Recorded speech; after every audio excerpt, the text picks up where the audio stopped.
Welcome to Movie and a Beer, everybody. This is Dan bringing us in, and we have a wonderful group of friends tonight to discuss a wonderful, wonderful DC-based superhero-ish movie. And we had 3 beers today because this was a really long movie. And joining us is...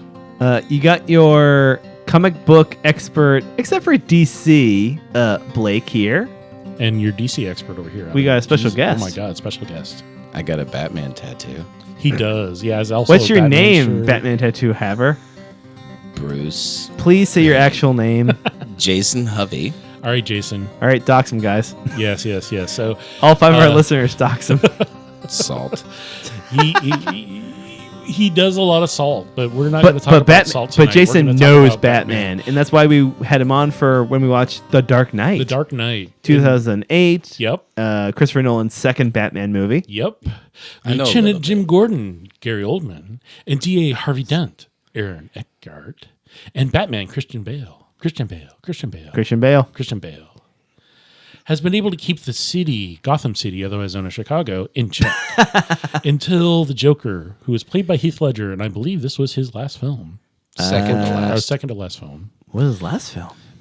Imaginary. Oh, yeah, Parnassus. Yeah. The Imaginarium Dr. Parnassus. But Yeah, it's really sad. Cape Crusader, and we're going to talk about that word cape later on, but we had 3 beers with this, and the word caped and some really interesting visuals on the labels of the beers really lent itself to this episode. We had something dealing with speed, Alesmith Speedway Stout, because it was like super fast and running along. The Batmobile moves so quick. Chasing Talking stuff. about the beer, not the drug. Yeah. And we're not doing speed on the podcast yet. So Wait till we watch Crash. Other can, Czechs Who Wear Leather, which is like a whole bunch of S&M outfits by Paperback Brewing. I mean, this is out of California, so they can get away with it. But I mean, there's some serious leather going on. And Batman is all about the leather. And then we had a backup beer called Cape Crasher from Jason's former employer a long time ago. Yeah. Pelican Brewing. Tillamook Country Smoker. Yeah. No, I thought that was the cheese factory. It was a bottle full of Sorry, it's cheese factory. Tillamook cheese. It was a bottle full of smoked meat and cheese. It was terrible to eat, but boy, was it delicious. Yeah. So Yeah. I mean, Pelican. Batman wears capes. He bit, crashes into windows. Crashes into lots of windows. But let's cover the movie, which I'm very excited to have Jason on because he revealed stuff to me I didn't think about in this movie. Like a lot of stuff, but just overall, if you haven't seen it, where have you been living? Yeah, it's a great movie. Batman's been running around like patrolling Gotham. We see the criminals scared of the bat signal, but one villain isn't having it. This Joker, this rando who's recruiting small time crooks, killing them on the job, threatening high level mob bosses, and just getting it done. He's a really, really good planner. Yeah, I mean, the Joker's more about the puzzle and presenting opportunity to make a choice. And how do you then make that choice? What decision do you make, and does that make you a good or a bad person? If you love 2 people and you have to save one of them, but you can't save them both. Not even good or bad. choice? He's just like almost presenting it as like, this doesn't make sense. Why would you choose this? You seen those movies where like they're playing chess, right? And like some of those movies where like they're playing chess with themselves.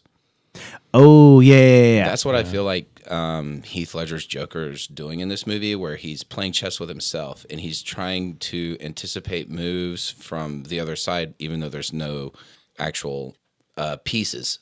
And so that he's...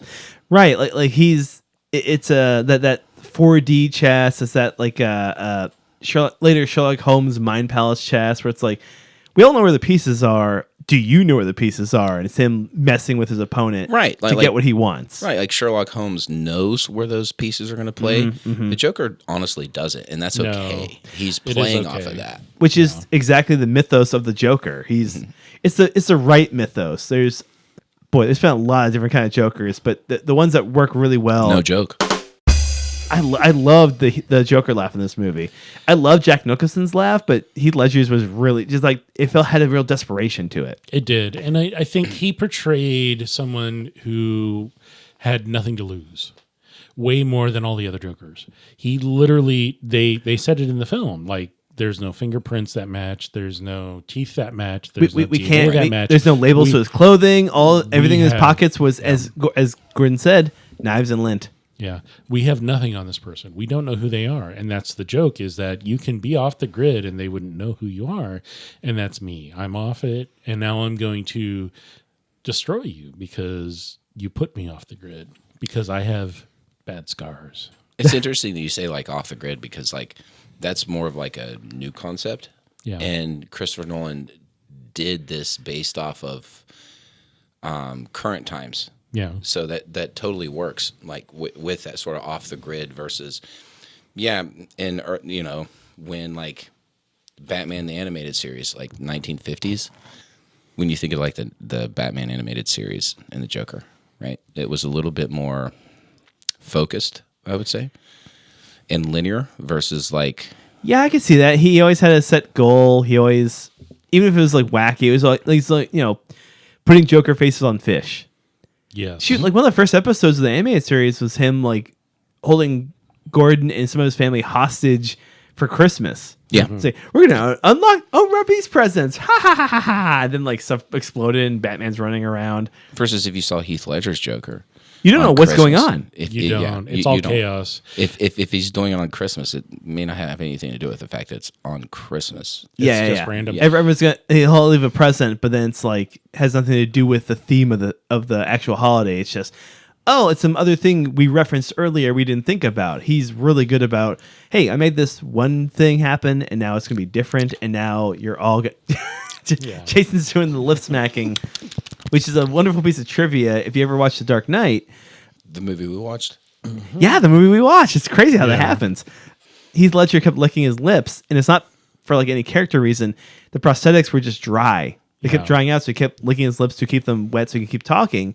But it worked out because he looks really creepy and serpentine, like super creepy, like Michael Caine or Morgan Freeman. One of the older actors commented it was serpentine. It was off-putting, and it worked really well. It did. It did. It was creepy. And I would say you were pointing out, I mean, so of course, with any movie, there's plot holes and there's some issues with, hey, they just blew up a hospital. How did they plant all of those explosives? And literally every floor blew up and the whole building collapsed. Like, when and how did they do that? Because there was literally 6 hours between when he said he was going to blow it up and when it actually blew up. Dan, it was off panel. It was off panel. I guess. I won't say what I was going to say. It's all good. It's a running gag you're not allowed to hear, listeners. So there's a lot of suspension of belief in what's going on in this universe, and that's okay because the Joker does what the Joker does. But it's also a Chris Nolan thing. And like, I talked about this a lot during the movie. Chris Nolan films are amazing in the theater. It's an experience. You watch it, you absorb what's happening. And as soon as you think about it when you're leaving the theater, well, this doesn't work, and this doesn't work, and this doesn't work. But there's some big old plot holes. What? Yeah, but at the moment it's fine. Right, because Christopher Nolan does this thing. And it's my opinion. It doesn't mean that it's actually I'm right here, but welcome to the internet. It means you are right. But I feel like he does a good job of not giving you everything.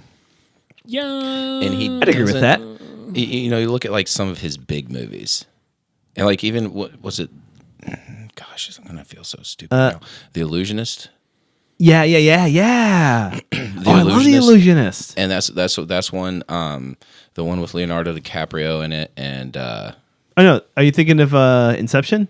As well as Inception, yeah. Where it's like not he gives you information, but there's always something that's up to interpretation. You have to figure it out. Yes. Yeah, he never holds your hand. Like he never explains how the briefcases work. It's a little heady. It's a little, just a tad heady, and I think that's where that suspension of belief comes into play, right? Yeah. We've watched this movie. I don't know. This is the first time I've ever seen it. But this month, that feels right. Sorry for laughing so loud. But for the past 4 hours. But you can sit there and watch it, and every time you see it, like even this time, we were talking about things that we were like, "Oh shit." This is the first time that this has happened. I just wanted to be bleeped one time. No. Well, I caught something that I pointed out to Jason. I don't mind Maggie Gyllenhaal in this role. I wish we got Katie Holmes again. Yeah. But there's a point where spoiler alert, this came out in 2008, so at least 10, 15-year-old movie. If you get upset by this, that's your problem at this point. Pretty much. Yeah. But there's a point where she and Harvey are both tied up in separate warehouses. The Joker's going to blow them up. The whole thing is to test Batman. I accept my death. And I never caught that she was, the way she was talking to Harvey was, I know I'm going to die. I'm not going to say it, but I'm just going to inflect my tone. And Maggie Gyllenhaal's a great actress. And I never caught this where the way she's telling Harvey, it's okay if you don't accept my yes to your proposal for marriage. It's fine. She's calm. She's getting quieter. And I never realized it was her accepting, they're not coming for me. They're not going to get me in time. No. They're going to get you because I realized. I'm a nobody and you're a guy. Well, I feel like it's her realizing, I get the joke now. Yeah. Which is, I'm not going to survive. And it's very much the Joker's MO is, there's a joke here. You may not get it until later, but there's a joke. It's interesting you bring up Maggie Gyllenhaal because, what about I think Jake? she could have played the role so much better. But she does an amazing job, and she's always good in anything she does. And but for some reason, it just didn't sit right with me. Even though that, even we're talking about this, she did that's what a great actress does. And then you take into concept the other side of it, after she knows who Batman is. The way I don't know if you notice this, it might be worth another watch. Watch how she acts around him after that. And she's around people. You can tell that she knows. Because she finds out at the end of the first movie, Batman Begins. And that was 2005, I think. So 3 years of us, Batman nerds going, oh man, what's coming up? They tease Joker at the end. What are we going to get? Yeah. And then we get this, And we all, now I'm not, I know, freaked out. Everybody that I knew when they first announced that it was Heath Ledger during that time. Boy, fans freaked out. Boo. Yeah, they were not happy about did it. Not like it. But then the first trailer. Ooh. You started getting some converts essentially. Oh yeah. But it didn't. I mean, there was still a large camp, and part of it's because of First Night, 10 Things I Hate About You. They're great movies that Heath Ledger was in. Yeah, they were amazing, and it even those movies sort of showed his chops, but because it was so different. Yeah. And it's unfortunate too because he was just getting into some hard stuff, and he was gonna be amazing. This movie kind of solidified. It also solidified comic book movies being taken seriously. Yes, Iron Man came out this year, and The Incredible Hulk. Not everyone's favorite, but a French director. It was taken kind of seriously. The last time we saw Hulk in media was the 70s. And so people were taking comic book movies kind of seriously. You can have... I think it was the 90s, wasn't it? Eric Bana? No. Well, that was the movie. Or was that... I'm talking about the show. Oh, okay. The Bill Bixby, him hitchhiking. Right. But 2008 was when people realized, comic book movies can be an actual form of legitimate art. Yeah. And it started in 2005 with Batman Begins, with Liam Neeson playing his mentor. And just this Ra's al Ghul. Yeah, this revolution of these can Ra's al Ghul. be actually great. We got Michael Caine, we got Morgan Freeman, we got big, Christian Bale playing Batman again. Heavy, well-known actors who can bring gravitas to those roles, even though they're secondary roles. They still have a lot of meaning and responsibility to push the storyline forward. Without making it hokey. Still, the only time we've seen Lucius Fox in films. Tom Cruise said it well. It's a lot of times it's not sometimes it's not necessarily the actors, it's the script, right? And in other times, said that? Yeah. Interesting. And I think so. God dang, it's going to get bad. But I could be totally wrong. But it was either that. I'm wrong all the time. It's fine. Or flipped. But the point is that he's making it either or, right? Yeah. Well. And so you do bring that in, and you have those heavy hitters that come in and help it. And some of those heavy hitters were directors as well. Yeah.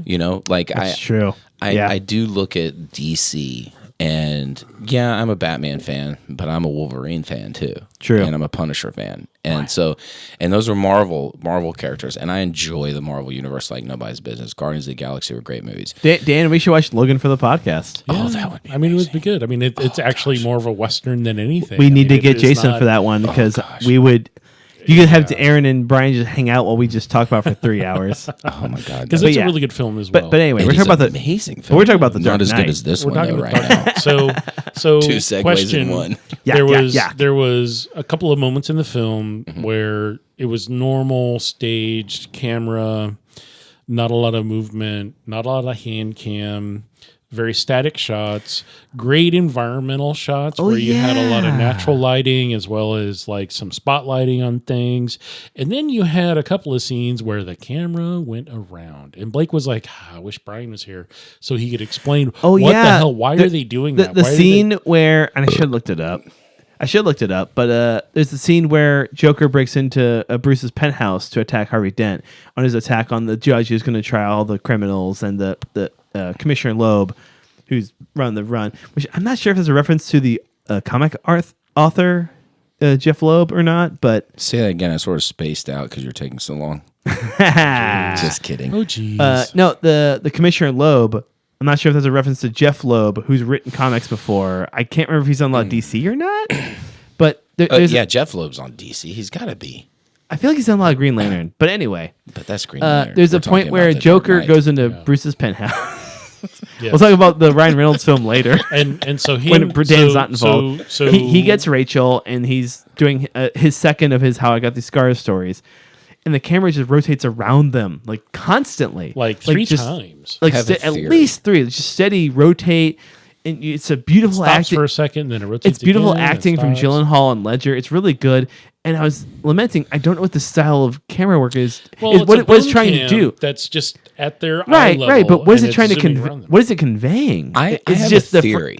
The frantic energy of the Joker. I don't know. What's your theory, Jason? I think you're close to it because I think it's like throughout that whole thing, like, and Dan brought something else up that's very important to this is how static the camera was. Which I didn't catch until you just mentioned. It's super static throughout most of the movie. The action shots where they're going down a street. That's on a dolly or on attached to a vehicle behind them. Right, so you're just right. getting the vehicle third person, like a classic film. Very technique. classic, very specific. Not Michael Bay, but it's very Chris Nolan. Honestly, a lot of the shots is the camera stays still and everything happens in front of it. Yeah, and so sorry, go ahead. I'm going to interrupt you. No, go ahead. Let me interrupt you for a second. No, I'm kidding. So I do believe like what Dan is saying, and I bet you. Well, I'm not going to bet anything, but I feel like we might be all somewhat similar on this. Is the mania behind it, and how like it's still, and he is circling and spiraling. Ooh, and I like that. And it's like his mania is really starting to spiral there. He's in the spotlight. Yeah. Well, I mean, that's what it is. He wants everyone. He's like, these crime lords ain't nothing. It's just me. It's just me. I'm the only one that's going to push everything forward. And he says that towards the end of the film when he's talking to Batman in the building, like, why am I doing what I'm doing? And I need you because you complete me. You were the other part of the puzzle that I'm missing. Yep. I'm going to cause chaos, and you cannot break your code of ethics. Mm-hmm. It's a immovable object meets a unstoppable force meets an immovable object. I also noticed. I noticed today, like literally 20 minutes before we started recording. Did you run your bike into a brick wall? Yep. That's why my nose is all messed up. Your bike into a brick wall and your front tire goes up instead of going. Yeah. So it goes like. It goes Dan's gonna start a Patreon for me to repair my bike. Please donate. I noticed today, and I pointed out as loud as I could because I was pretty hammered on these delicious beers, how the Joker was upside down while Batman was right side up at the front of the confrontation, like a Joker, like a playing card. Yeah. Like how, and Joker's whole thing is we're the same person. It feeds in the whole theme of duality with Two-Face becoming a character in this, more so than the Joel Schumacher movie, which I like him, but he's basically a Joker knockoff. That's a really good point. It's not any Danny DeVito being the Penguin or Arnold being nothing's Mr. to be Dan DeVito being the Penguin, because now I see him as Frank Reynolds with flippers. Yeah. So anyway, I start blasting Penguin. I just think of Colin Farrell floating in a penguin boat down the. They could have cast just a fat Italian actor, but for this, he's going down the chocolate river on Willy Wonka. Delicious. Anyway, my super cool cognizant point that's going to be overshadowing Jason's ridiculousness is the Joker's upside down, Batman's upright. It's a playing card motif. It's the whole thing of I'm the other side of that coin. Yeah. Like you're this, and I kept Did you say other side of the coin? Yeah, we kept pointing out how Batman's like has a clean, crisp cowl. How it never gets dirty. How it's like fresh and new.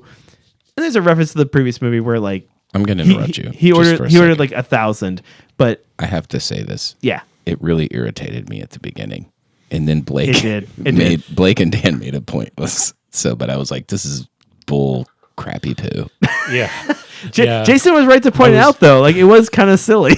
Like really. I literally just seen a meme where it was just like Batman in one of the older comics got one of the cowl ears shot off, and he freaked out. He's like, "Oh my god, what does it look like? What does it look like?" It's like, yeah, one of the ears is gone. He's just like, "Does it look okay?" It's like a sad basset hound. Poor Robin's like, "It's okay, no one cares." I was thinking of sad Batman for a little bit. Sad Batman. Yeah. I am the knight. And sorry for interrupting you. So go ahead. So here's my question: Where does this land? Okay, so we've been introduced to the multiverse with the DC environment. After this film, but please continue. Thank you. It's going to, so Batman, and for those that have not seen the College Humor versions of the Batman comics, I don't really want this on the podcast. I'm going to talk Harvey about Dent. Can we trust him? Yes, because it's hilarious take on everything's perfect. He's just a guy with gadgets. Yeah. He's literally just a guy with gadgets. He has no superpowers. He's nothing. He's just a guy with gadgets. And this film really pulls that in, whereas like the most recent one that came out, the Batman by Matt Reeves starring Robert Pattinson, doesn't have anything to do with gadgets. He has them, but they're not. He has much more like low grade. It's crude. It's like military level, like more actual military. I feel like the Batman had like the original stuff. It was about being a detective and crime solving, and this was all about until he walks through that tunnel where that dude's unloading an AK into his chest. And he doesn't flinch. Yeah, I will say this though. I'll tell you right now that armor's done, and I'll take that. Like, I have to throw this away. I can't use this. Yeah, because the bullets will go through where those indentations are if they get hit again. Yes, but we're talking about the Dark Knight. Yes, we are. We've digressed into another movie already. No, I will say, but the Batman's really good. It is, and we'll have to do that one. Yes, but anyway, I have to say this though. Like, I forgot. No, same, bud. I do that all the time. It's all good. That's why I love having Aaron and Brian here because they can start talking. I'll go, I lost it. I'll just sit here happy. So again, film making. The visuals, the audio is amazing. We commented a few times about you have a wonderful the sound effects, subwoofer. Yeah, you if you're gonna watch this film, you got to have some bass. You need to have some decent speakers because you got to turn it up because there are some explosions that happen and it goes left to right and front to back. And the Joker's theme is like a high pitched whine on a violin. Yeah. It just stretches for a long time and you're like, I'm gonna lose my mind, and then it finally breaks, and that's when the Joker breaks. Look, y'all, so good. I know that we can't all afford that. So put some headphones in, and you'll get it as well. Yeah, no, totally. I mean, like, if you plug in your Bluetooth AirPods with your iPad, or watch your it on a candies, small screen. Watch it on a small screen if you can. It's out there, man. Don't get Skull Candy. They're terrible. They're really bad headphones, dude. That's not going to happen now. That's for sure. Well, they used to be great. Now they're not. They're really the Mr. Reese of this movie. God, that's a dude. The cop. My question is: yes, the Joker when he got arrested, so many questions and they figured we haven't out answered all of them. And Welcome to the podcast, dude.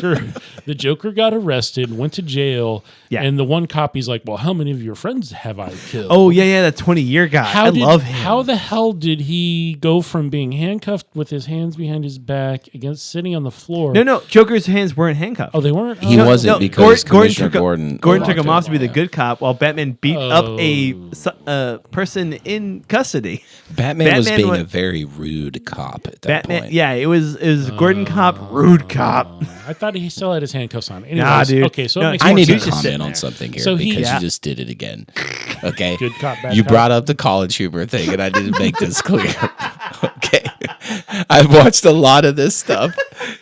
And I love The Dark Knight, and I love Batman Begins. I do too. And it breaks your heart. Yes, Dan, it does.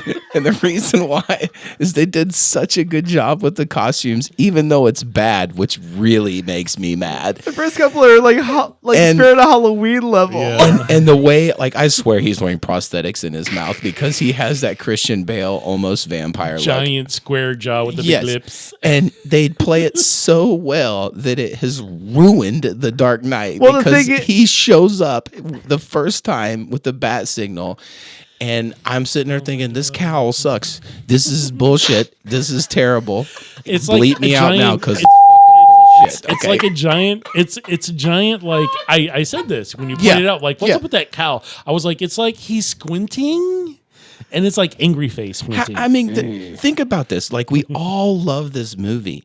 But the first thing you get down is the cowl. Well, what's funny is you got Batflick, okay, and the movies he's in are very good. They're middling. They're fine. Mid tiers. They are not the top 5 of mine. Okay. Yeah. No. So they're enjoyable, but there's room for improvement. I will tell you that you look at Batflick, and then you look at Battinson, and you look at Batmail.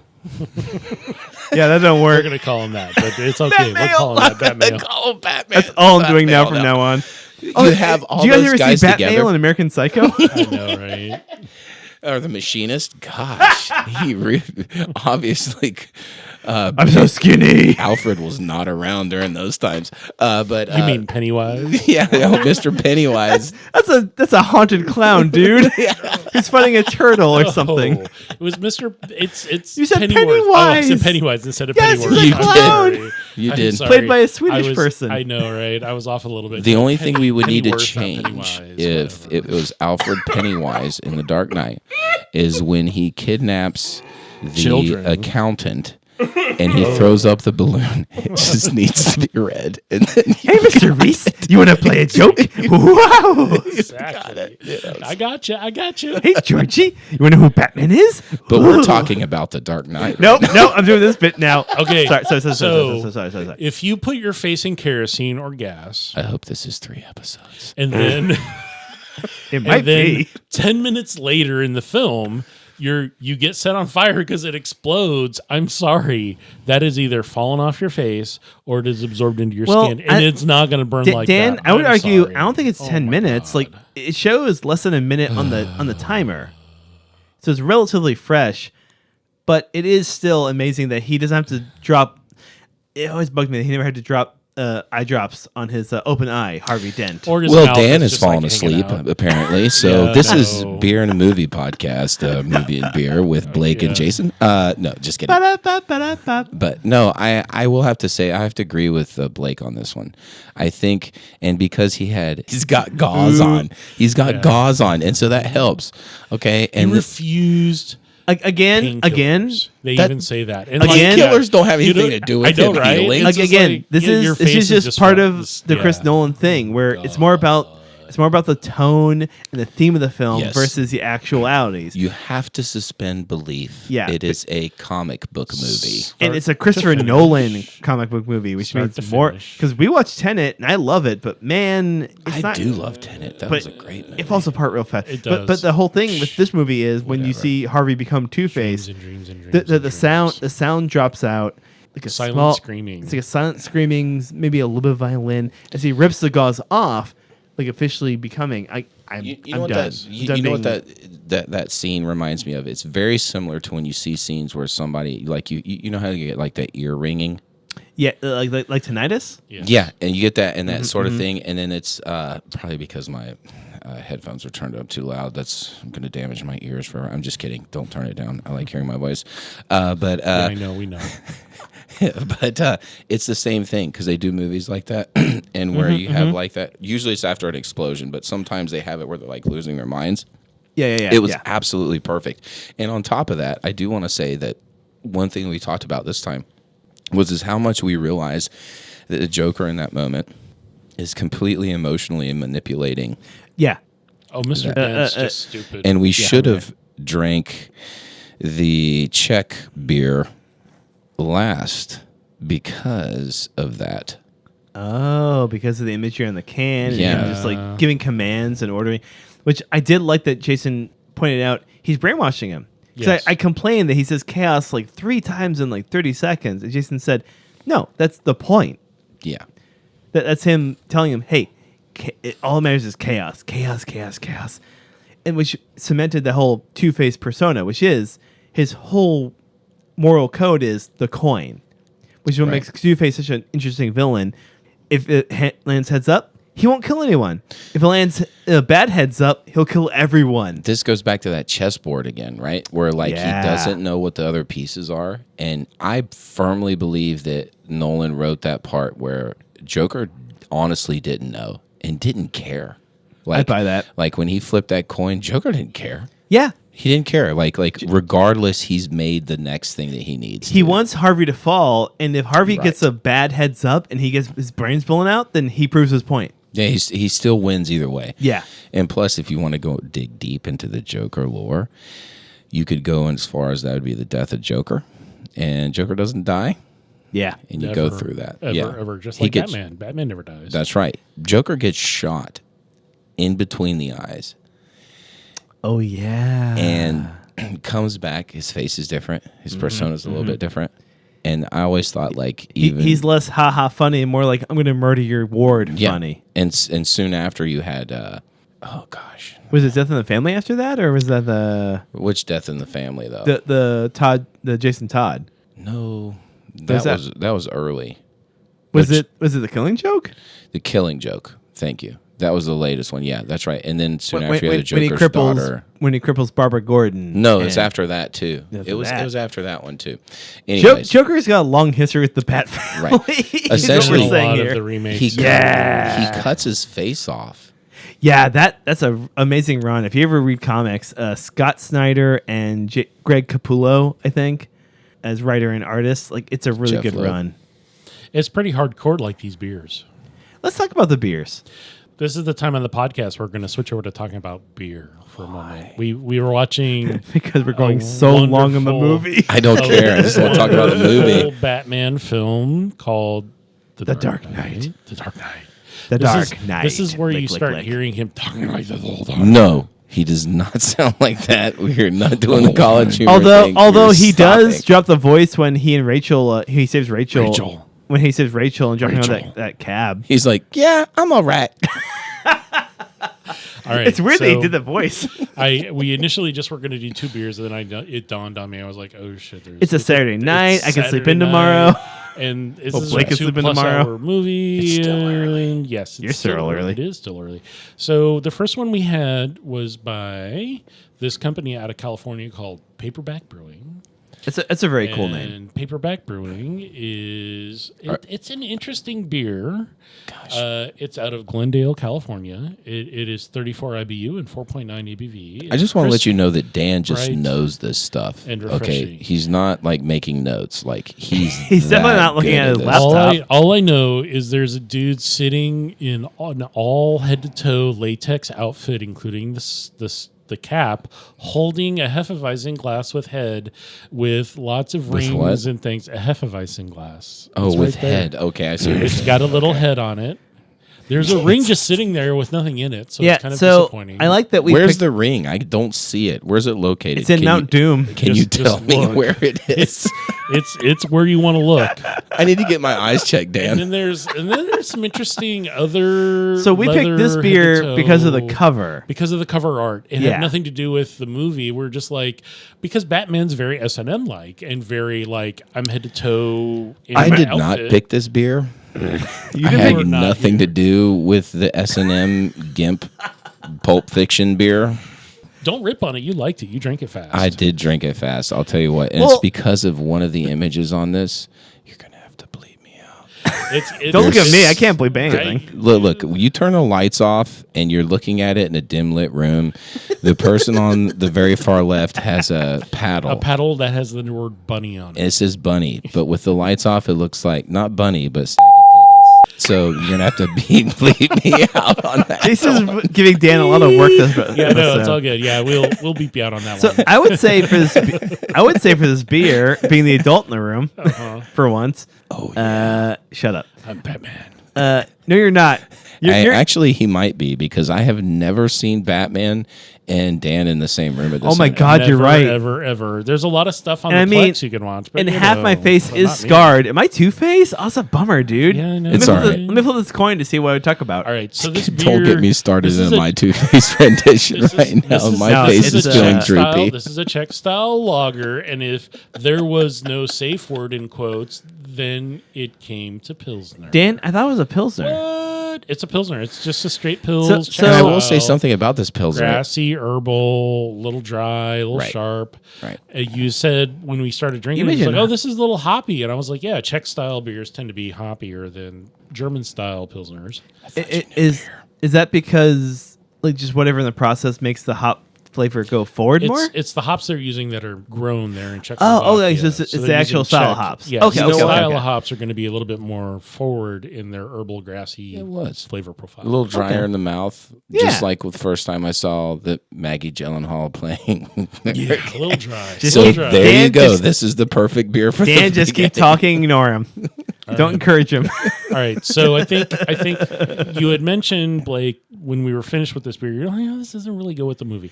And I would agree. I don't think this one really went with it very well. If you're just wanting to have a beer while you're watching this film, yes, get something light, gentle. Jason, is there a part you think it matches with better?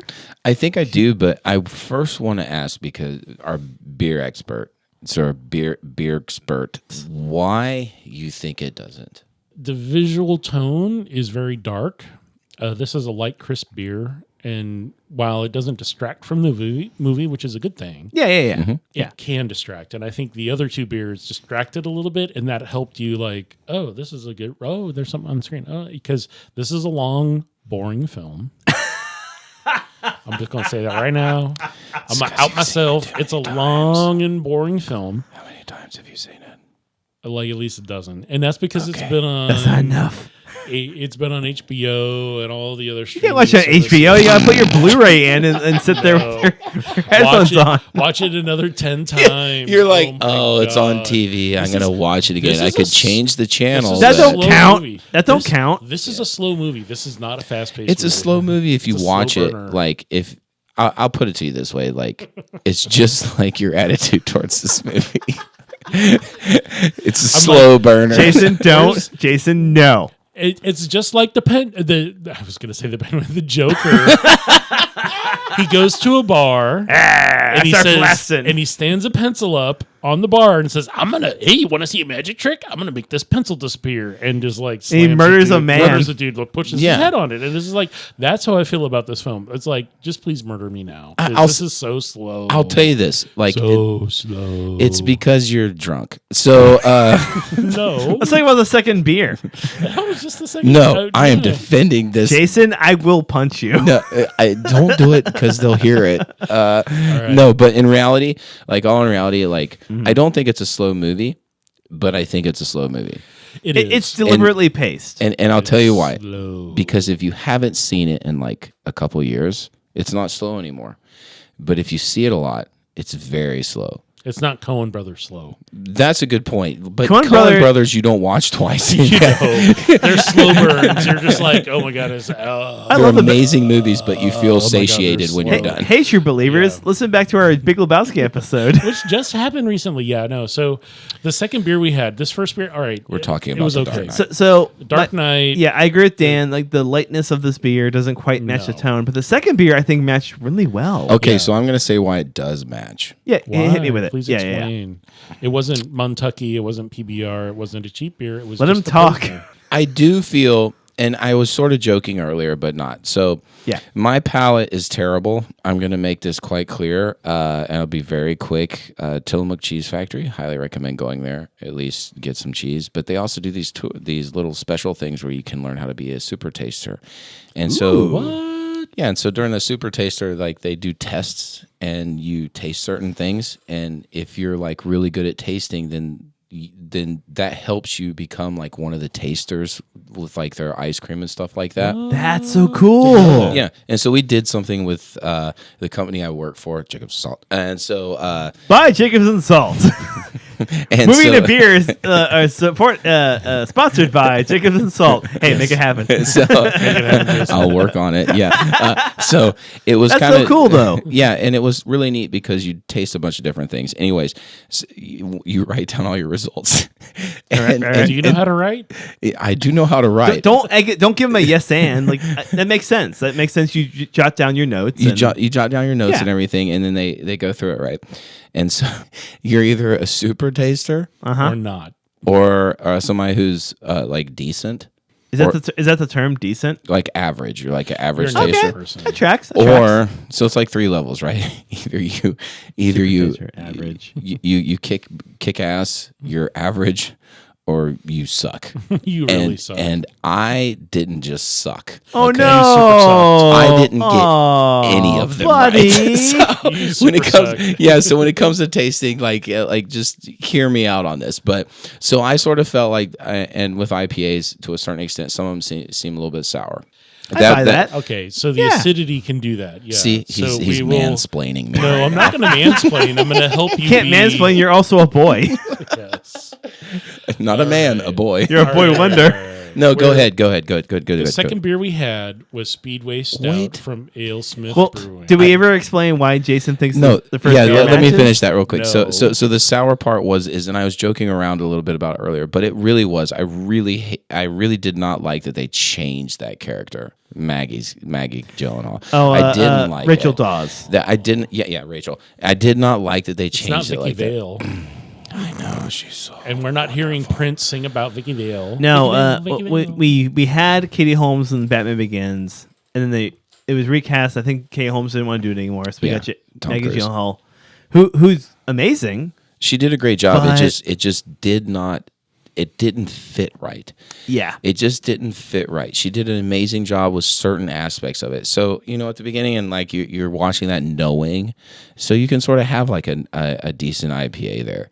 And then knowing that, at the end of the day, he loves somebody that's going to die. There's your S&M, I guess. So. A little bit of masochism there. He's Yeah, like, I'm going to get in my leather outfit, my latex. my leather outfit, and- my and- latex. And they did Bulletproof actually, latex. he Bulletproof sat there. latex. So it was God's role in the film was the proprietor of the foundation. Oh, Morgan Freeman. Morgan Freeman, You yeah. make a reference to Lucius Fox. Bruce Yes. Almighty had a big Bruce Almighty. big swing on that Hollywood. He's So- in charge of R&D. He was Yeah. he was in charge of the corporation for the most part because Essentially. Bruce was never there. And so he's sitting there explaining, here's your new outfit, here's what it can withstand. And he Yeah. said, well, can Yeah. dogs bite into it? Can be hit by a knife? 'Cause he literally like a night before got attacked by dogs, Yes. and then Lucius makes a little snide comment about I'll handle cats okay. Can it? Because Anne Hathaway comes in with the not Uma Thurman, Eartha Kitt vibe. Halle Next Berry. Yeah, Holly Berry comes out with her with the Berry claws. Yeah, no. So again, Should've the won an whole Oscar for S&M that thing role. with the So, with yeah. the Czech who wear leather.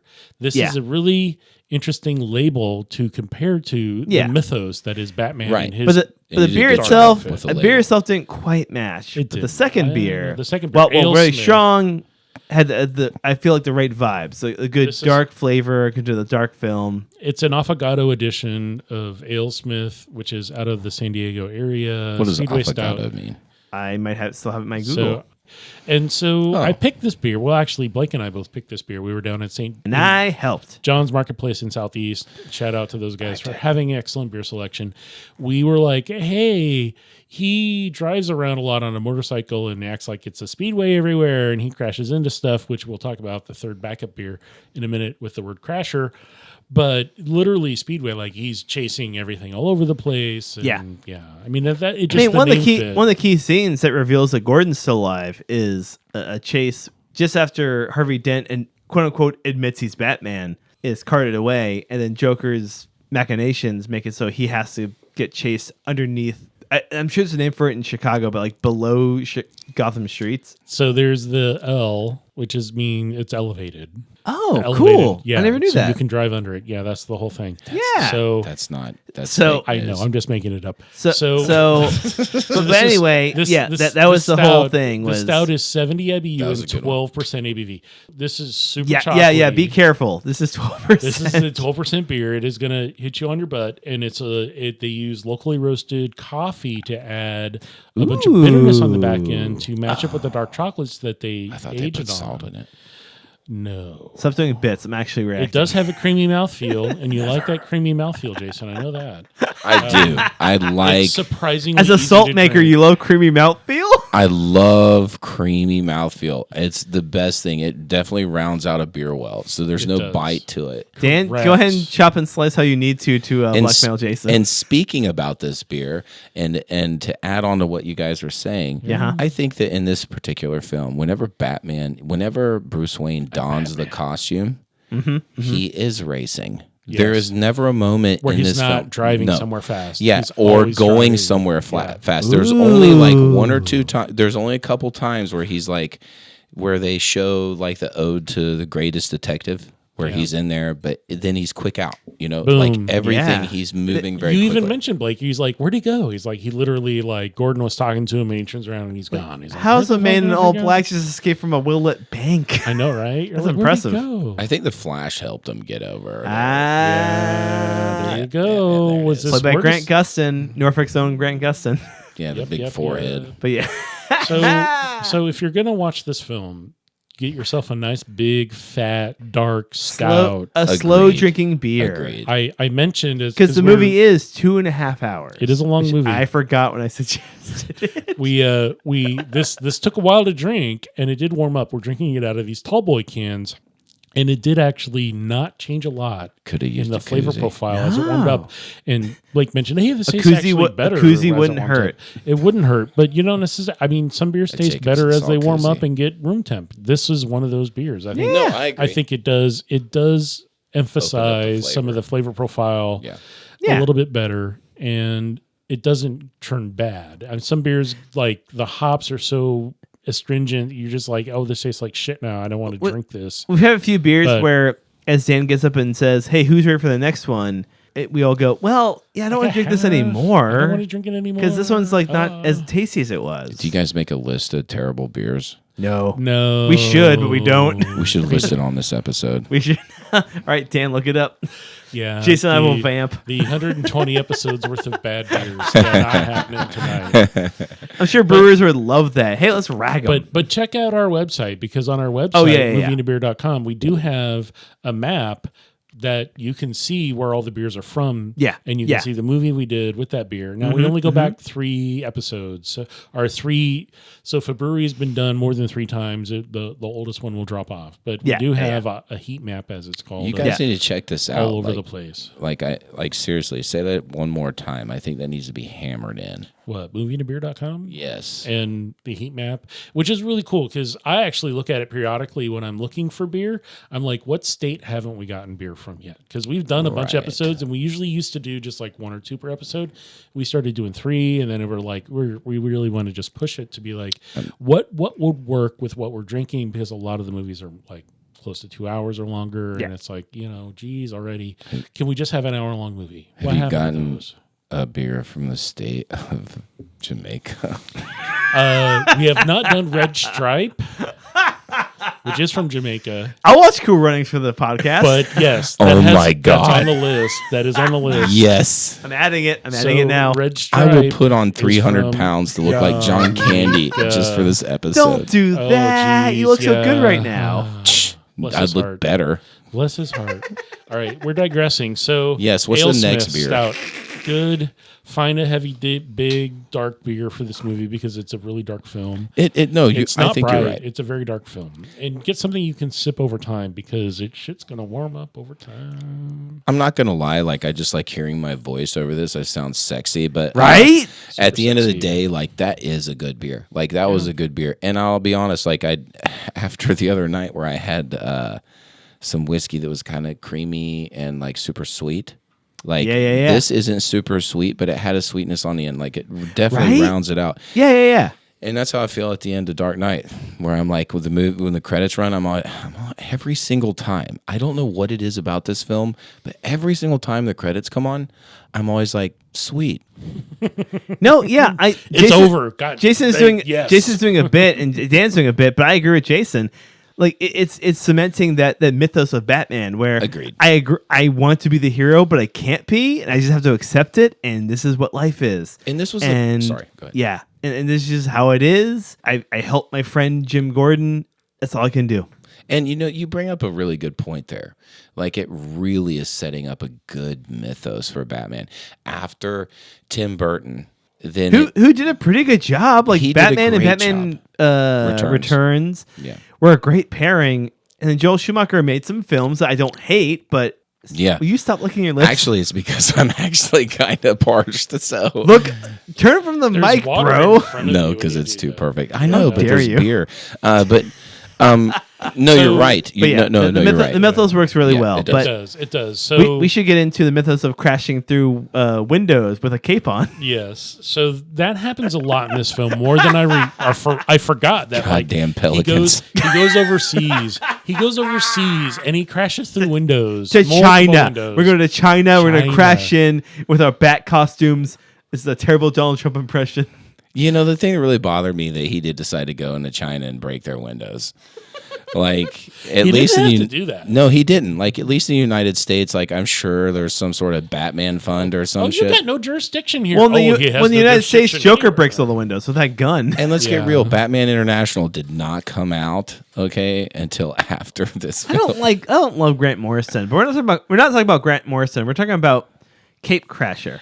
Okay, so we were at It's a John's beer, by the way. Marketplace and we're like, we need a backup beer because this is a long movie. We knew Jason was coming on. We wanted to tease him. And we wanted to tease him. Jason, at one point in time, had worked with and/or for Pelican Brewing, and I he thought did. it would be hilarious to have one of their beers named Cape Crasher, and it's named after because there's a lot of capes on the coast. Yeah. CAPE, which also means like what I'm wearing as a Cape Crusader. On my cow. I'm a It's cow. actually one of the last beers that I was with. Really? And they did do part of it because I was a huge Batman fan. What? Is that for real? Or you're messing with us. Totally messing Ah, with you turd. He's totally messing with us. So, But I mean, this is a tasty beer. They hate me. It's a Pacific Northwest IPA, so it's 6.8%, 60 IBU. There's a lot of tangerine, citrus zest, and kind of a sweeter yeah. I didn't get any tangerine or citrus. It's got a little citrus on I it. agree with that, and that's coming from a stupid taster.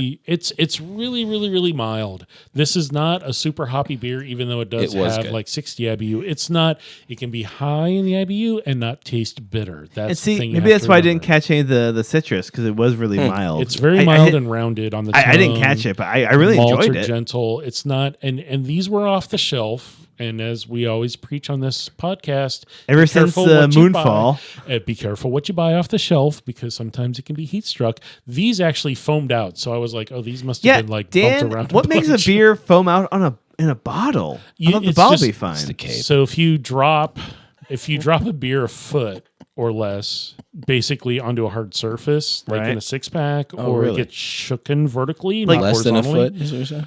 anything less than a foot, it will possibly foam out. And what it does is at, it's just at like any point during shipment. at any point, and Holy then it will cow. hold that carbonation is ready to explode and go out. Because it's been released, because it's suspended in the liquid, and the liquid's Damn. like, "Oh, hey, we're solid and we're cool," and then it goes, "No, we're not. I'm ready to go. And as soon as you release the pressure, it goes more to less pressure, and it just it goes everywhere. So these didn't really foam out a lot. A couple of them went about about a third of the way down the bottle, and they foamed enough to be like aware of it. Like, yeah, that's a you're lot. like That's a lot of power that just like that. Well, so what's the could you launch a spaceship if it dropped 20 feet then? probably not a spaceship. not a spaceship. You would There's too much ruin gravity you for would that. ruin a small fraternity's chance of having a good time if you dropped all their beers. In all delivering. seriousness, I'm not a huge IPA fan, just because I drank them when I was younger and ruined myself. Same. But this was Dan, as usual, did a great job at explaining it. But that is a good beer. It's Right? a mild, Still drinking. It tastes pretty good. Again, I feel like it matched the movie pretty well too. It did, and that, mild. Despite towards the joke. towards the end, it was just it's rounded and it's finishing it off, and it's just clean. And I think the movie tried to finish wrapping it all up, even though there's a lot of hanging threads out there. It put a lot on itself to close up and say, hey, so here's where we are. We're gonna leave one little thread, but okay, but We're waiting this for and this and this and Batfleck to this. come in and rescue us, and then have Superman come in. And we're gonna do He's Justice gonna murder League. guys before saving Diane Lane. You know, it was kind of cool to have this third beer and be a surprise, sort of like an Easter egg in a movie. Yeah, Yeah. So I like that. So speaking of that, what was your favorite Easter egg in the movie? They couldn't figure out who the Joker was. That was, to me, I thought, they know who. No, they The tried point where figuring out who he was. facial recognition wouldn't work. There's no Nothing. fingerprints. There's no fingerprints. He Batman. The movie spent 15 minutes of him reconstructing the bullet, who he had then put into the gun, and the fingerprint. And he's like, "Oh, there's 4 matches, but none of them worked." Well, no. He found the person, the rando that Joker recruited to get that bullet put in, but he never could figure out who the Joker was. Yeah, not once. He's off the grid. That's my favorite part. Yeah. What about yours? It's when Blake? Batman found that Easter egg. Oh, jeez. Oh my God, it's Easter. Well, we were talking about eggs earlier, so I hope it wasn't one of those. I got Rachel pregnant. No, Yeah. There's No, orphans in Rachel. this- There's I mean- no orphans in this movie. I always mistake what Easter eggs are in films. I'm trying to think of an Easter egg that really resonates with me, and I think just Well, if you got a couple, say a couple. I don't know if I have any. I Just think it's the triggers. It's when they're on the boats and there's prisoners in He has one a and couple. people in the other. is that an Easter egg or that's just a fun little note? the simple fact that he tried to after they didn't blow each other up, and then the Joker's when I got my own. Oh, it's not the joke that I said when he throws it, what if he just detonated it while he threw it? That's more of a bit than they throw it anything. out the window, and the prisoner's everyone in the boat. The prisoner boat's Really? Debo from Friday just Uh. blows himself up, and then Ice Cube's today was a good day. There comes the song. Well, I guess for Easter eggs, I will go with the white eyes on the bat suit because that was a big thing in the comics for a long time. In the animated series, it was always white eyes instead of seeing your eyeballs. Yeah, because it's a computer Because for the whole but It's for like a in the VR comics, it was a thing of just it's a domino mask. You could just see regardless, even if it's a white whatever. They never worry about the physics. But in the movie, they finally gave you that white bat cowl eyeball with the echolocation thing. There's my Easter egg. I'll say this: that's an interesting one that you bring up with that because Does that mean I win? you win a punch in the. Oh no, not my No. face. No, you get to win a slap on the Perfect. belly. It's Oh, bang, no. Bam, bam, bam, bam in the face. No, so No, we were talking. We also mentioned about how many people die. How many people die in this versus how many Never people die in the other mind. ones? I counted several times. Let's see. I Rachel- watched this. No, Rachel, the I guy- watched this movie 3 times in a row. There is 16. Holy cow, he's people. right. I just counted and he's absolutely correct. That's wild. I know, and if anybody on the internet wants to contest me, my address is. What's your address, Dan? 1256 anyway, Main Street. I have a PO box. 9820. You can look up our PO box on our website at movieandbeer.com. That's right. Really want Yeah, to mail look all at it. your bombs there. Yeah. If you Dan, have a be careful post checking your office. mail. You just come down and meet me at Jacobs and Salt, and I'll talk to you. And teach you how to make salt. And then you can buy some Jacobs and And Salt you can at have Neatards. some Chef's salty chocolate balls. That's right. You're gonna need to I love bleep that song. That song Salty legitimately Chad slaps. Miles. All right, so But we're digressing. talking about the Dark Knight right We now. are. We've digressed past an hour at this point, which is amazing. Thank you for listening. Well, and you hanging knew in what you there. were getting into when you had me and Jason on. Are we know. really stopping right now? There's so much to talk about this movie. Dude, this is every episode. There's always so much left to talk Yeah, about. there is. So Aaron and Brian just accept it. yeah. I mean, Okay, so I want to find- talk about my fucking Easter eggs. Okay, I asked all What y'all Easter sons of eggs? bitches, Yeah, and what y'all are the didn't Easter say eggs? anything. Well, share. What's your Easter Well, I eggs? can't because you guys keep trying to. No, shut this no, up. shut up, Dan. Jason, talk. Okay, Dan, Please you and don't need thank to you. shut up. Please and thank you. So I wanted to comment on everybody else's Easter eggs, and the thing that actually bothered me was that The white eyes. the thing? white eyes, because I Why? thought it was cheap. It was very cheap. Cheap how? I agree. Because I think, like, when you think of Batman's eyes and they're white, they're much smaller, and there's a smaller slit, sort of like you think of Teenage Mutant Ninja Turtles, and it just Okay. seemed, and so I felt like it was a great concept, because I feel like my favorite Easter egg is like the pre-Oracle that I was talking about. Oh yeah. So can you view it real brief what Oracle is for the fans? Because I Oracle's don't just- know DC that much, so I haven't explained it to them before. Oracle is essentially like a supercomputer that can pretty much figure out and take care of anything that Batman needs, Yeah. and is ran by. And I'm giving like a real easy version of it. And Barbara Gordon is Daughter of James Gordon. daughter of James Gordon, part of the IRA at that point. Keep talking, Jason. Don't laugh about it. It's not And, funny. and We're not going to talk about it here. no, we're not talking about it here, but is pretty much in charge of that. And I thought Yeah, it was really yeah. interesting, like how that was the prequel to Oracle. Yeah, you cannot say she's that was the girl in not the chair. The She's the woman in the Irish- chair. The Irish Republican Army runs Oracle. It does, and Boo. if that doesn't make sense to you, please reach out to me at Jacobson's. No, just kidding.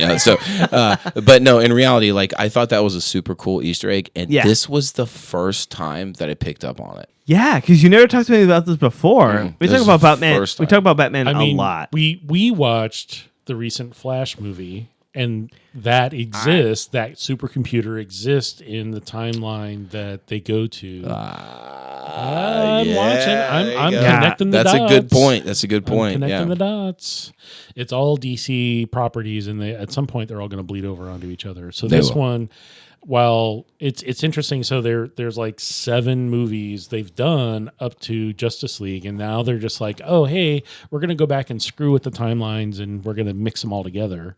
And Yeah. it's like, what's your favorite Batman? It's like, well, it's obviously not Adam Batfleck. West. Adam West, and like, let's from the grave, let's bring him back. You know, Some days you can't get rid of a AI. bomb. He runs down the street with his bomb over his head. The shark repellents, bro. He's got me. Yeah. But I'll tell you what, though, you look at this stuff, and because we're talking about the Dark Knight right now, but Trying to. I do believe, like, this, in my opinion, if you haven't watched any Batman flicks and you don't know that much about Batman, Right. or want to get a little bit more into it, I highly recommend the Christopher Nolan trilogy. Is probably Yeah. like your starting point, or at least Does it after take 6 Tim hours? Burton. I mean, you do it because, it's a good introduction to the character of Bruce Wayne and Batman. well, as you said it earlier, Blake, it's the mythos. Yeah. And how it establishes it. And Ra's al Ghul. right. Like, Oh, gosh, you that get a was lot of so Bruce good. Wayne in Batman Begins. You get some phenomenal Batman in Batman The Dark Knight. And you get a pretty good like resolution, more or less, in The Dark Knight Rises. It has its faults, but I think it does a pretty good job of wrapping up a trilogy. Okay, so all the fans for a movie and a beer are going to want to All know. 5 of them. Yes, that's right. Are going to want to know these rankings from us 3. And you know it. So who is the best Bruce Wayne? Who's your top 3 Bruce Wayne, and who's your top 3 Bruce Batman? Wayne?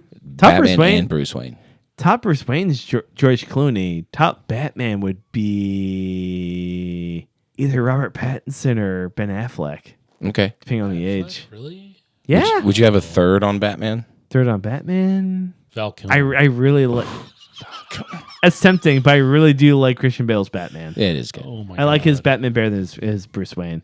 Dan, Yeah, Dan, what do you think? give us 9 versions of your best Bruce Waynes. 9 best Bruce Waynes, including like- the comics. I would say my favorite would be the most recent one that was in the Flash movie where they went back and visited. Oh, Michael Keaton. Michael Keaton's So Batman. Michael Keaton's your favorite Who's the Batman. older Batman going like, I'm retired, I don't do that shit no more. So you prefer That's- Michael yes. Keaton's old Batman to his Tim Burton Batman? Yes. Nice. Okay, I like what that. about a Bruce Wayne? Do you have a top Bruce Wayne? Well, you got to go with the Psycho Christian Bale? Christian Bale. You like Christian The Bale as Psycho- Bruce Wayne?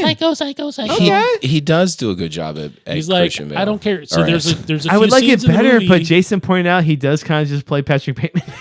pretty He much, does. and that's fine. but So- it's still so- good. It's good because Bruce Wayne, how he plays Bruce Wayne is he is reckless And but detached. he's sociopathic, Yeah. like 100%. Oh, he wants So, to break. so stuff. Jason, I would love to hear you being the expert.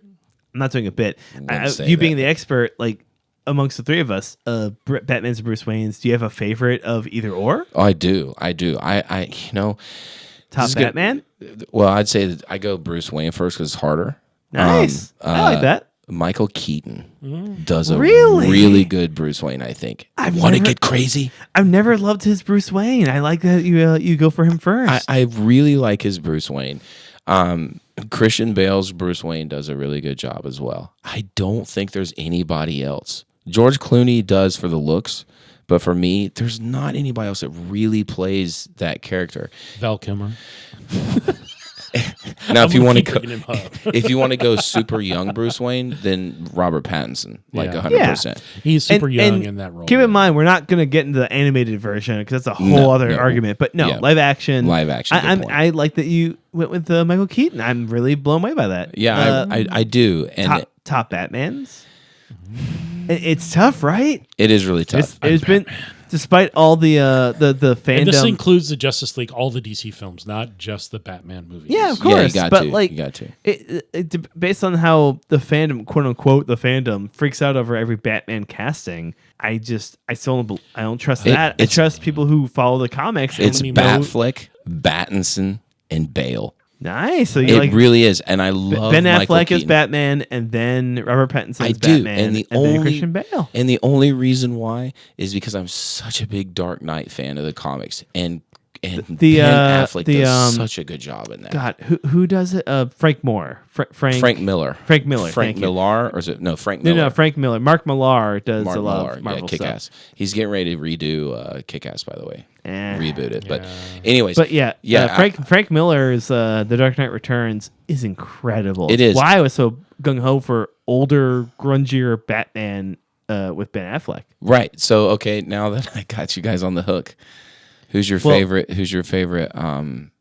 Alfred. Alfred. And then we can close it out with Joker, right? You got to close it out with Joker. Ooh, Alfred. Can someone else please talk? 'Cause I really have to roll this over in my head. I can't remember all the actors' names, but I'll have to say that the first Alfred, The one from the one from Batman and Batman Returns, and Batman Forever and Yes, Batman yes. Robin. He- He is really good. he was I'm so gonna look good. that up so Dan has to talk. But I think it's because that's what I grew up on. Michael Caine's up there, but if you want to look at like the lore and like of Alfred Pennyworth and like the comics and everything, Andy Serkis hands down is my favorite favorite Alfred. Michael Go is the Alfred from Batman, Batman Forever, Batman Returns, and Batman. Yeah, I mean And that's Robin. that's now what he's people Michael know. Stop. But anyways, Yeah, no, I mean that's I would say that would be the one because that he was in so many of them and it just carried over. right. Honestly, I like the Multiverse. Alfred from the Gotham show. I really like that That's like Alfred. TV, man. Yeah. It's not Yeah. movies. Is that, But- can I not pick that? I don't care. I think it's a throw in. I didn't think about that, but he's not my favorite still. I but liked him. I think it's great. I really think liked it's a him. good- it's a good. I pick. enjoy Jeremy Irons as the sassy Alfred, who is basically the same age as Bruce. Yeah. But I like a sassy Alfred. Sassy. Yeah. Sassy. Oh, great. We're doing this now. All right. Yeah. And Andy Serkis really, I mean, just for me, Andy Serkis is a really good Alfred. And what helps matters that he was in Black Panther and like the Gollum. No, and that was Lord of the Rings. Yeah, He, but- he played Ulysses S. Claw in the Marvel films. and it was Yes. great and how he played that character. So when he came in after he established that sort of like badassness that he has, bringing into that is like Like I was always hoping, and we don't have enough time. I understand that, and we don't have. Dan will cut down when he has to. You saw Batman. His back has been broken by Bane. Okay, in Dark Knight Rises, right? I mean, shoot, the comics were like that was the big introduction I got to Batman was him getting broken by Bane. And then you see Superman, right? You see Superman fighting Batman. And not just Batman versus Superman, but more importantly, what I'm talking about is the Justice League movie when he comes back. Okay? Like, he didn't really fight, but he did for a second. And so you're opening it up a little bit further.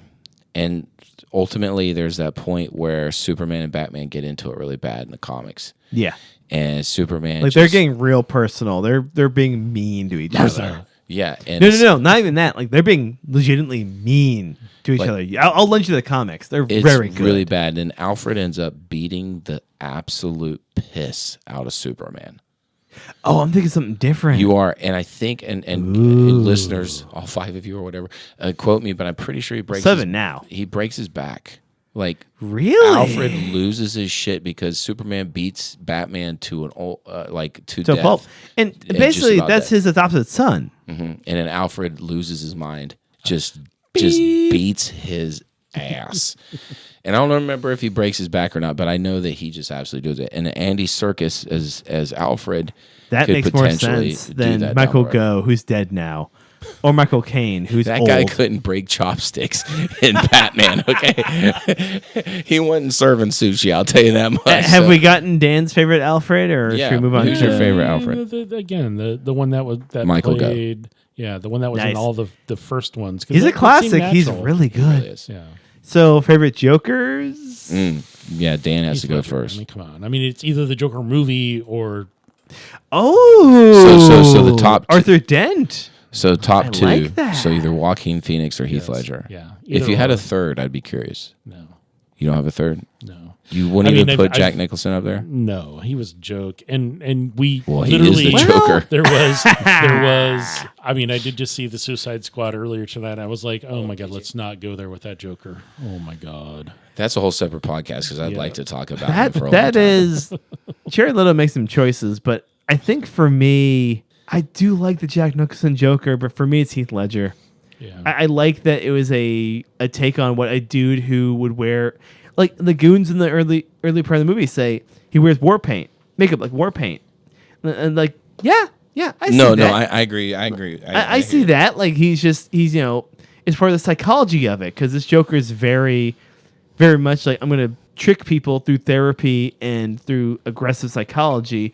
The way he convinced Harvey Dent that chaos is the only thing that matters. Chaos, chaos, chaos.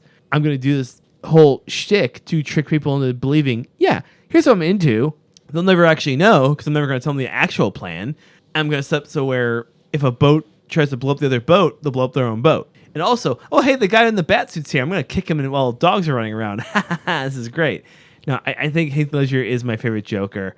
I love what the other ones do. Like even Cesar Romero, love it. But like for me, it's Heath Ledger. Yeah. I'll put. I'm not Heath Ledger. I'm not. Actually, and I'll tell you why. Obviously, is he's living in suspense. Is because like the reason why I fell in love with Batman, the reason why I can't stand Superman, is because Batman doesn't have superpowers. Now, in today's society and culture, like he does have a superpower. He has more money. He'll never, ever, ever want for anything, and he's able to use that for power. He frankly has more money than Tony Stark, I think, at this point. Yeah, he does. He does. But not there's a competition at that point, but at the end of the day, he has he can do whatever he wants, right? Yeah. But my point is the reason why I like him so much because he doesn't have superpowers, and it's realistic where he's had enough, and he is like in this movie does a good job. He's and I'm using air quotes here. He's doing community service essentially, but he's had enough. Joaquin Phoenix as the Joker portrays that character in such reality. Yeah. And that's why I like it. He's just a guy. Just a guy. Thank you. Oh, sorry. Yeah. Thank you. He falls. Just a guy. Well, I mean, from the Killing Joke, anyone can go mad after one bad day. And Arthur Dent has a horrible day. He does. And he did an amazing. Joaquin Phoenix did an amazing job studying up on the character, and it's kind of hard, you could make the argument of like, well, if Heath Ledger had a chance to make a whole movie on the Joker, he'd probably have done a good job like that too. Maybe. Right. But I don't think that we understood what we needed. That being said, Joaquin Phoenix does do a really good job of like being. It was uncomfortable to watch. It was. He was starved. He was clearly mentally unstable. Like the character was. Like, yeah, that movie makes you wipe your brow at the end. Yeah. But at the same point, it makes you want more. Like, I cannot wait for that second movie. It's going to be so good. Even if it is a musical. Jolie Defu or whatever. Yeah. It's all good. But anyway. It's very exciting. So no, that's a really good answer. Yeah. So we've shared a lot of information about the Batman. We've given a lot for Dan to edit. And we're gonna try to close this out. This is, I think, the longest episode ever. We're hitting it, and that's okay because there's a lot to talk about. There's a lot to uncover, a lot of cows to pull off. You messed up by having two comic book experts on this comic book movie podcast that I pitched. No, it's all good. I'm glad everyone's hopefully willing to listen in and hang with us while we're doing this. And I want to say find some good beers. To enjoy. This is, again, it's like a 2+ hour movie, right? Yeah, 2.5 hour movie. We would suggest like heavier, slower drinking beers. Yeah, let it warm up. So something that the flavor either changes for the better as it gets warmer, or something that doesn't change flavor over time. Or if you're like us and don't really particularly care for this movie anymore, a lot of liquor. Just drink some water. Yeah, 9 Manhattans. Just drink some water. 9 Manhattans and then vomit while your wife's like, "What's wrong with you?" "I don't know. I'm Batman." It's Maggie Gyllenhaal. All right. Thanks for listening in and hanging in there. And again, as always, the opinions expressed during the time of this recording are those of the hosts. And we want to say a big, huge, giant thank you to our resident DC Batman expert, Jason. Listen to him on the radio because he is out on the coast. He's not on the radio. He hits a button. I hit buttons. But thank you. And I do love Batman. I'm Batman. I'll tell you, if you don't hydrate, you're going to dihydrate. And then punch. Yeah. I wouldn't kick Bruce Wayne out of bed. So this movie, he doesn't say I'm Batman once. Whereas in all the other movies, he does. Well, this is also the first movie. Fun of him in the right? It's also the first Batman movie where the title wasn't Batman. It was just The Dark Knight. The Dark Knight, yeah. It's the first one where they didn't have Batman in the title. Because you didn't really know that's who it was. Because, it is what it is. It's a mystery. Because Gary Oldman said he's a Dark Knight. And Gary Oldman's great. He's a Dark Knight. Pretty sure that he's still in Fifth Element. Uh-huh. Oh, yeah. He's the Zorg? Yeah, Zurg? Yeah, I saw, I'm pretty sure that his Commissioner Gordon's dirty. Because I saw him out back selling those weapons. Yeah. To the Plaxians, where they're called. I'm adding Fifth Element to the To Watch movie podcast, by the way. So, again, as always, thanks for listening in and find some interesting things to drink. Dan's tired, y'all. Yeah. No, it's all good. I think this has been a really interesting exploration in the DC Batman universe a little bit. We've digressed a little, and we've covered some really interesting topics. So thank you for joining us and having a good evening. And I don't know, this has been a fun episode to talk about things I don't really know a whole lot about, because there's a lot of DC out there and a lot of Batman out there. There's a lot of Batman. There's a lot. Is this the first DC movie we've done for the podcast? I don't remember. It's the first Batman. It's the first Batman we've done. Jesus, I think this is the first. The Zack Snyder cut? Yeah, the Zack Snyder. The Zack Snyder Batman. It's a 9-hour podcast. A 6-pack between the two of us, or between the three of us. Yeah, we'd have to get some cheap beer for that. Well, we got to bring in Brian and Aaron and convince Aaron to stay. No. I will say that Dan has a sexy voice on the microphone. Right? He's so good at it. And Jason, thank you for coming on. I'm so glad we had you on the podcast. No, thank you guys very much for having me. I've been wanting to do this for a while, so thank you. Yeah. This worked out really well. All right. Well, have a good evening and a good afternoon or morning whenever you're listening. And thanks for hanging out with us. It's been fun. And you're either the hero or you live long enough to be the villain. Yep. Movieandabeer.com. Jacobs and Salt. All right. We're going to close it out. Thanks, everyone.